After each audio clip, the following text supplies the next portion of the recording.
Coming up on today's Locked On Big Ten, as always on Tuesday, Kevin McGuire is in with us, but today we're going to spend the whole show talking about his team, the Penn State Nittany Lions, from the losses on the field as of late to what's going on in the front office with the question marks around James Franklin. What's going on with Penn State? We're going to spend some time talking to Kevin about it right here, right now on Locked On Big Ten.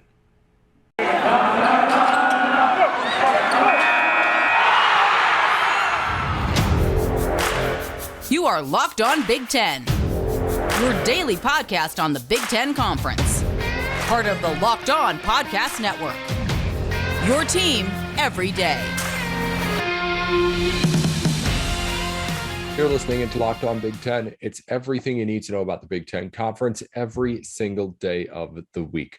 On a Tuesday, our co-host Kevin McGuire from Locked On Nittany Lions is in with us. I'm Nate Dickinson.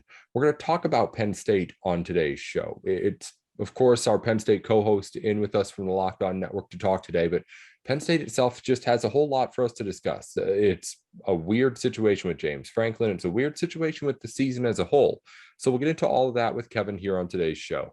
But first, before we dive into the Nittany Lions, we will, of course, is on Tuesday, just a couple of days removed from the weekend, ask you, Kevin, about just what you thought from over the weekend in the Big Ten, starting with the biggest game, arguably, of that weekend. Maybe not. There were a couple of big games in the Big Ten, but it was one of the more marquee games. Penn State hosted Michigan, and it was a game that was close throughout. You could easily have argued Penn State could have won it, but you could have said that a lot about the Nittany Lions this season, and this turned out to be another loss, the fourth of the season. What did you think about the performance that Penn State brought out this time around?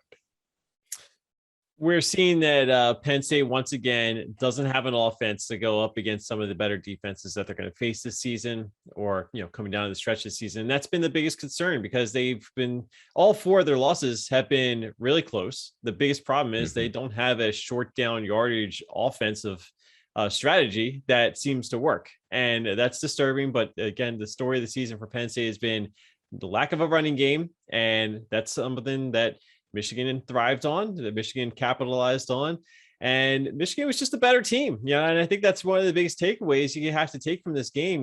Penn State has had the struggles, yes, but Michigan, week in and week out, has been proving that they are a legitimate force to contend with in this Big Ten East. I'm not saying that they're the team to beat by any stretch of the imagination, but they are absolutely worthy of taking this thing down to the wire and getting into at least a New Year's Six bowl game at the end of the season, I think. It's, again, yes, definitely a possibility, and we'll see how all that plays out. It was a game that was kind of just another grinded out Big Ten matchup. We'll talk more about the Nittany Lions again later on in this show, but I did want to ask before we got into anything else, there were some other big games around the Big Ten. Minnesota played Iowa. Ohio State beat up on Purdue. I wanted to ask from you just any other thoughts you had from around the weekend before we dive into the Nittany Lions, a conversation I expect is going to take a little while, so we'll get through things quick here. Yeah, well, I didn't think that this was another week where we just realized that Ohio State is just scary good when they want to be scary good. Purdue had some chances there to keep things interesting, but Ohio State just has the talent. They just have the speed that very few teams around the Big Ten are going to be able to keep up with, and that was obviously the case, I think, against Purdue, and I think that that'll be what carries Ohio State to a Big Ten championship run here once again, and very possibly a spot back in the college football playoff. The Big Ten West, I know we've been talking about that the last few weeks, as that race has really become really fascinating with 4 teams vying for it. Obviously, we saw a little bit of separation perhaps, but it's still a division that's kind of up for grabs. I still think it comes down to Wisconsin and Iowa, and I still think that Wisconsin's going to be the team that emerges out of this division. And, that I've changed my opinion on how this Big Ten West is going to go, I think a couple times now, because I started off the year thinking Wisconsin was the team to beat. Eventually I went to Iowa, and I'm back on the Wisconsin bandwagon here. Yeah, that West is going to be really fun to watch. East is going to be really fun to watch too. It's all going to be really fun to watch as we get down through the last few weeks here of the Big Ten season. We'll get to all of that, of course, as it comes. We've got more to talk about with Kevin about Penn State here in just a second. They'll be kind of how we focus in on here on the show. But first, Kevin, it's Tuesday, so college football playoff rankings are coming out, but I don't think we expect anything really major to shake up at the very tip top. Oklahoma lost, so it's like going to be better for Cincinnati. They got one less thing to worry about as long as they stay undefeated, but it's still, I don't think, really any big changes. Yeah, Cincinnati is probably still obviously going to be on the outside looking in of that top four. There should be no changes, I think, within the top four.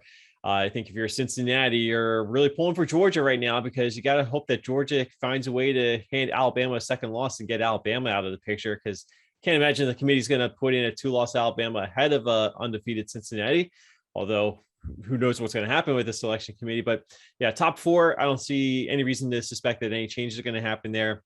And even though Cincinnati is ahead of Oklahoma, you still had to wonder if Oklahoma was able to run the table, would they eventually move ahead of Cincinnati? I happen to think that the committee would eventually have done that. However, we don't have to worry about that right now. So that's good news for Cincinnati, although you still got Oklahoma State out there. So just, there are still some teams that Cincinnati needs to be looking out for. As far as the Big Ten is concerned, though, Ohio State certainly still looks like the best chance to get a team into the playoff, but just mentioned Michigan. Michigan is very much in the conversation as well, as they should be, I think, at this point. And, Michigan State still there too. Big week coming up here. So, let's not totally dismiss Michigan State just yet, even though they lost a couple weeks ago. Those three teams are all on the playoff radar as far as I'm concerned. Yeah, it's not going to be a lot of change, but it's Tuesday, so we'll at least get over and make sure we mention that ranking that's coming up. But nothing's going to change, really, at least we don't think. No. Coming up in just a minute, we'll talk more with Kevin about Penn State, a team that's 6-4 right now, a team that has a whole lot of questions around its coaching situation. We'll talk about where things are at with the Nittany Lions with Kevin in just a minute. It's one of the more interesting situations in the Big Ten. You're listening in here to Locked On Big Ten. This is it. The putt to win the tournament. If you sink it, the championship is yours. But on the backswing, your hat falls over your eyes. This could be how you're running your business. Poor visibility because you're still relying on spreadsheets and outdated finance software. To see the full picture, you need to upgrade to NetSuite by Oracle. NetSuite is the #1 cloud financial system to power your growth. Over 27,000 businesses already use NetSuite, and right now through the end of the year, NetSuite is offering a one-of-a-kind financing program to those ready to upgrade at netsuite.com/LockedOnNCAA. Head to netsuite.com/LockedOnNCAA for special end-of-year financing on the #1 financial system for growing businesses. netsuite.com/LockedOnNCAA. Well, if you've been listening into Locked On Big Ten for the last few weeks, you've already known that Prize Picks is our new place to go for daily fantasy sports because it helps you out if you're a big college football fan. If you're a fan of the college sports, you might know that if you're trying to play daily fantasy, it can be kind of hard to find sites that'll provide you those players and lines for you to work with. But at Prize Picks, you go to their website or download the app, make an account, and then you pick players with lines on where they're going to end up at the end of their games this week. You end up putting a bunch of those picks together, and if all of them hit, you can end up winning a whole bunch of money. It's really easy and a new way for you to play daily fantasy sports. So head on over to prizepicks.com right now and check it out. And if you end up using the service, trying it out, be sure again to use our promo code LOCKEDON. Again, head to prizepicks.com, make your account, use our promo code LOCKEDON, or go to the App Store and download the app today. Prize Picks is daily fantasy made easy. Back in on Locked On Big Ten, alongside our Tuesday co-host Kevin McGuire, I'm Nate Dickinson. We're talking about the Penn State Nittany Lions here on the show today because it's a team right now that at one point was a huge college football playoff contender, has since fallen out of the top 25, now sits at 6-4. And after the not only this season, but run of a few seasons that Penn State has had, it's a bit of a head scratcher to try and figure out where this team's at. Let's start though in 2021 though, Kevin, as we start this conversation. Teams at 6-4 right now, we mentioned, was way up and has since gone way down. Where is this program at in what it's saying about what this season has been? Where is the fan base at with what this season has been? Give us the vibe right now over there with the Nittany Lions. I think it's a big difference in vibe between what's going on inside the locker room and what's going on with the fan base. The fan base is going to be much more critical, much more negative.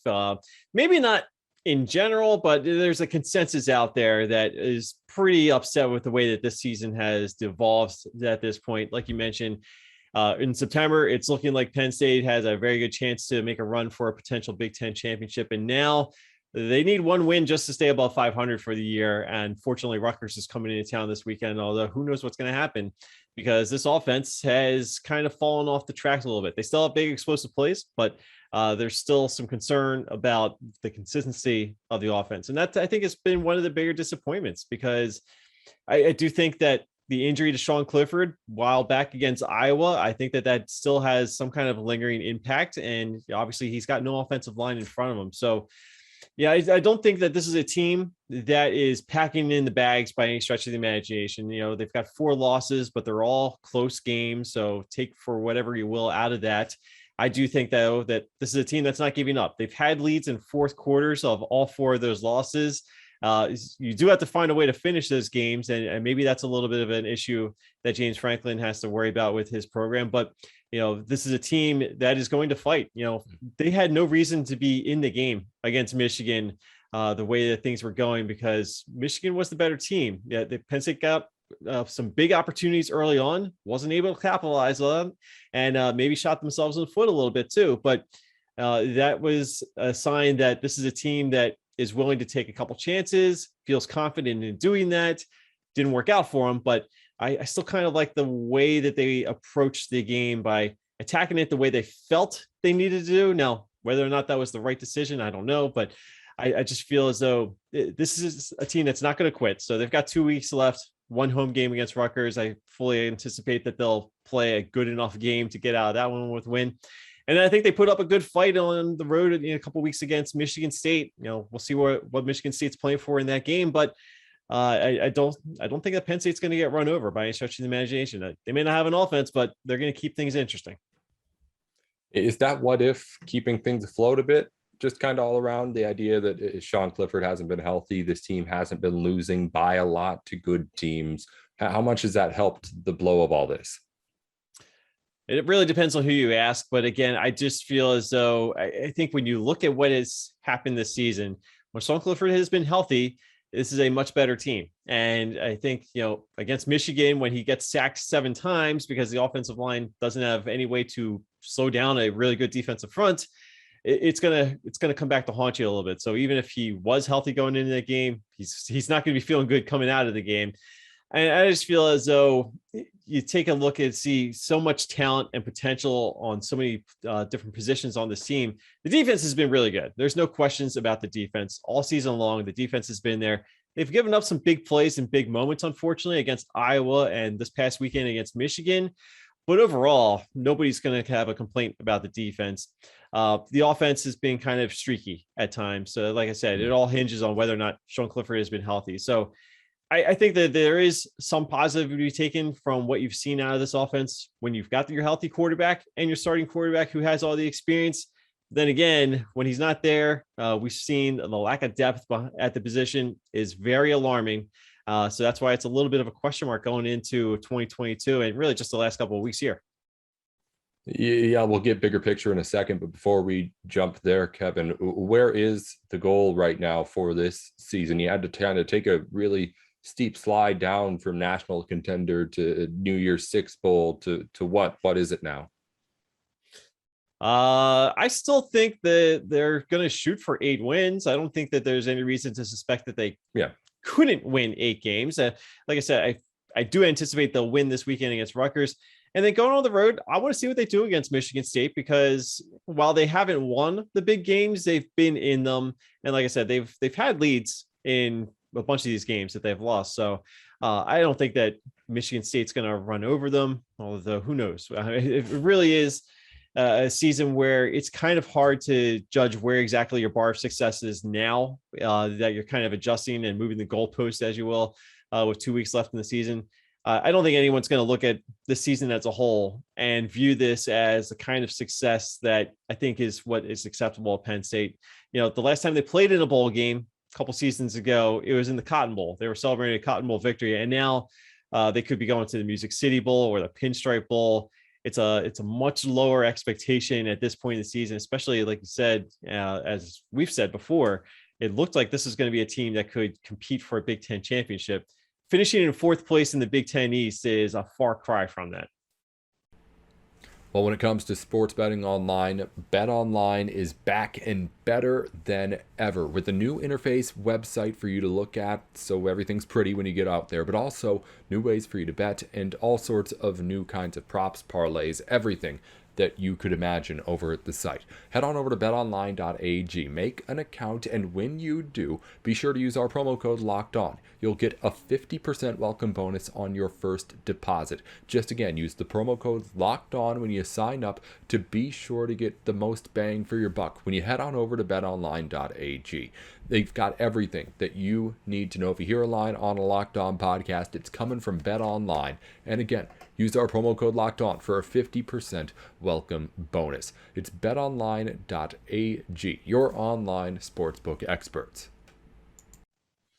Well, it complicates things for Penn State going forward, as you mentioned, thinking about 2022, but also just thinking about what's already pretty complicated in the front office of this football program.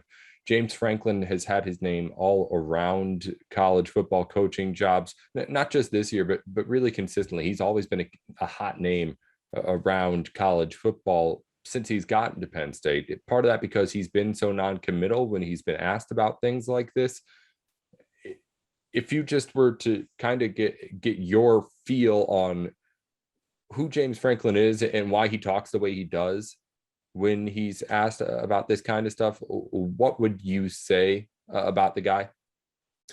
I don't think he says anything by accident. I think everything he does say has some kind of logic and strategy behind it. Now, guessing exactly what that strategy is, that could be open to interpretation. But the way that I view James Franklin is he's going to say things the way he feels are the right things to say in various situations. He's not going to back himself into a corner. He is going to find ways to say things that'll please fans and donors and boosters in one room, but in a media conference setting, he's not going to get pinned into any specific stance, I think, by the questions that are being hurled at him. So when you're talking about his interests or his role in different coaching searches out there, I think he's a smart businessman in this point where he says that, while fans would love to hear him say, I'm not leaving Penn State, I'm going to be Penn State's head coach, or depending on which Penn State fan you talk to, maybe they don't want him to say that. But I just feel as though he's not going to come out and say that kind of thing. He's going to say whatever's going to leave the door open for opportunity for another financial incentive. And I think that that's the business strategy behind all the things he says when talking about the coaching searches. I think he understands that it would be unwise for him to say, yeah, I'm interested in the USC job. I'm going to see what the LSU job has to offer. I think he's being pretty thoughtful in how he's delivering his message on this. And really more so in this round of the coaching carousel, he's kind of shying away from any statement whatsoever. He's not really talking about it at all. So maybe that's a new strategy because he's had to go through this a couple of times. Maybe he's just tired of answering the question one way or the other and having it still come back to bite him no matter what happens. But I guess just isn't saying the right thing, the right move. Like people say that they're going to stay all the time and then end up leaving. Yeah, people don't like it, but it doesn't end up hurting coaches at the end. Nobody ends up remembering. Coaches will go on to do whatever they're going to do at their next schools. It's not anything huge like that, really. And James Franklin, if he's being a businessman, I mean, you want to present yourself as someone who's going to support the school at wherever you are currently at as a head coach, right? I mean, at least that's the common thinking. I don't know. It's just not the kind of stuff that adds up him talking the way that he is. Again, I don't know. I don't know if it means that means he's going or staying or anything like that. He would never obviously reveal that kind of part to his hand, but it's just, it confuses me the way that he's done it before. But again, if he's being more quiet about it now, maybe that means there's going to be some sort of different result now. Is now the time for him to go? Is now the time where if he were going to leave Penn State and try to find another job, it seems like this is kind of that meeting point where he's not having the kind of success that really would draw him to stay. And at the same time, if he waits longer, the jobs that are rumored to be there now may not be there. Yeah, it's true. And I think I was talking about this on a radio interview earlier today, actually, kind of addressing the same conversation. Penn State is not going to cut ties with James Franklin. If James Franklin is not the head coach at Penn State in 2022, it's going to be because he made the decision to go elsewhere. So where is he going to go? Obviously, the USC job, the LSU job, those are the two that have been most out there pretty much as long as those jobs have been open, or even more so before they've been open. And it would not surprise me in the slightest if James Franklin were to entertain an opportunity to go to either of those schools, maybe more so USC than LSU. I just don't feel like LSU is a good fit for James Franklin. USC, I think he would crush it right away. But how interested are those schools in him right now, given what has happened with Penn State's season? One game under 500 in 2020, could potentially be maybe one game over 500 or at 500 this current season. So his stock may be falling a little bit, and maybe that drops him on the job searching radar for those programs. I don't know. But how often do these jobs come open? This is where you have to get into head of James Franklin, and really there's only two people that probably know exactly what he's thinking. That's James Franklin and his wife, because I can't imagine, or I'm sorry, and his agent, I should say. So maybe three people. So there's probably only three people that really know what James Franklin ultimately wants. Maybe he wants to stay at Penn State. Maybe he feels like he's in a really good spot. And honestly, I don't think I'm being biased there, but I do think he is in a good position. I think Penn State is maybe not the ultimate college football job, but it is a destination job. So how many jobs do you leave Penn State to go pursue? I don't think that there are too many. I think USC could potentially be one of them. There may be another job in the SEC that could be opening up, maybe in Gainesville, Florida, that might be a little bit interesting to have a conversation about, should that open up. But I just feel as though my gut instinct is James Franklin is going to be the head coach at Penn State in 2022. I'm sure we'll go through this whole carousel circus madness once again in the middle of 2022 or 23, because it's not going to go away, because he will not shut down the rumor mill. So, what does James Franklin want? I don't know. And I think that that's what's frustrating a lot of people that are watching this from the outside and watching it within the Penn State fan base. Nobody really knows what he wants. Kevin, before we just let you go and let this conversation go, remind everyone, why is it that James Franklin is such a popular guy out there in this coaching carousel whenever it comes around? I mean, Big Ten fans, I'm sure, are thinking, at least in parts of their head, this guy has not won all that much compared to some other coaches. He has not won a whole lot compared to other coaches, but I will say this: the guy knows how to recruit. Yeah, he has assembled some really good, talented players at Penn State. Now, developing the talented players might be a kind of a hit or miss situation that's worth examination, but he can recruit the talent. He can go into a kid's room, a living room, and kind of win over the parents, win over the grandparents, win over the entire family. He knows how to sell a message in a recruiting room, and that's why Penn State is on track to bring in one of its best recruiting classes it has ever brought in at Penn State. So in the class of 2022. So he knows how to bring in talented players. He also knows how to win football games. I know it's kind of a weird time to say that, seeing as they've lost 4 of the last 5, but the guy actually won games at Vanderbilt. The guy got Vanderbilt to a bowl game. And what has Vanderbilt done since James Franklin left? Absolutely nothing. And when he came to Penn State, let's remember the situation that Penn State was in right now. They were in the middle of their sanctions from the whole scandal and everything. I don't want to get too much into that, but he inherited a program that was on scholarship restrictions, a postseason ban. It was not a dead program, but it was a bad time for the Penn State football program. We'll just leave it at that. And now, obviously, quickly, the sanctions were lifted, so he was able to get them to a bowl game. And just within a couple of years, he had them playing for a Big Ten championship, winning the Big Ten championship. And the next couple of years after that were actually really good seasons, maybe not Big Ten or college football playoff caliber, but that was a good run of Penn State football for those 4 or 5 years where they were going to New Year's Six bowl games in 3 of the 4 seasons it was before the pandemic shut everything down. So he had a good run. Now, and I'm very curious to see if he'd be capable of doing that again. I think he would be able to do that again. at a power program like USC or LSU or Florida, one of those kinds of programs, I have no doubt that he would be able to rise that program to at least that level. Yep. It's always a good reminder to everyone that success has been there, but a good point made by you too. I think I made this point last when it was Jimbo Fisher moving from Florida State to A&M. It's even if you're a great coach who's been doing it for years and years and years, doesn't mean you can do it twice, but we'll see. It's That's true. Something that will be, of course, monitored closely as this season wraps up. And I'm sure it's not the last time we talk to Kevin McGuire about it. Locked on Nittany Lions, I'm sure we'll be talking more about it Monday through Friday on the program as well, covering everything you need to know about Penn State. Kevin McGuire is there hosting that show every day. Thanks for making Locked On Big Ten your first listen. Be sure to make Locked On Nittany Lions your second as soon as you're done here. Kevin, before we let you go, anything else you need to let the people know about before we get you back in next Tuesday?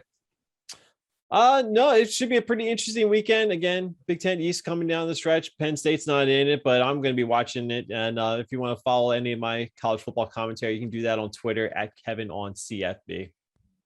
There you go. It's at Locked On Big Ten 10, not TEN. And I'm at Nate with Sports. Nate Dickinson with you here every day, Monday through Friday. You've been listening in here to Locked On at Big Ten.